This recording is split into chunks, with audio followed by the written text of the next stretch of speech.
জিতে গেল বাংলাদেশ নারী ফুটবল টিম। একটা না দুইটা না 5টা গোল দিয়ে জিতে গেল বাংলাদেশ নারী ফুটবল টিম। ভুটানের সাথে 5-1 গোলে জিতে যায় বাংলাদেশ নারী ফুটবল টিম। গত ম্যাচে চাইনিজ টাইপের কাছে হারের পরে এইবার বড় একটা জয় পেয়েছে বাংলাদেশ নারী ফুটবল টিম। ভুটানের মাটিতেই ভুটানকে হারিয়েছে 5-1 গোলে।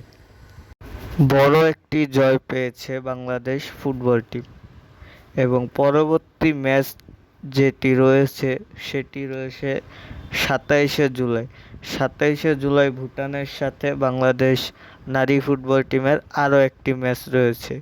দেখা যাক সামনের ম্যাচে কী করে, সামনের ম্যাচের ফলাফলটা কী হয়। আশা করি সামনের ম্যাচের ফলাফল এটার মতো ভালোই হবে। আজকের ভিডিও এই পর্যন্তই ছিল। নিয়মিত এই চ্যানেল থেকে স্পোর্টস ভিডিও পেতে চ্যানেলটি সাবস্ক্রাইব করে রাখুন। ধন্যবাদ।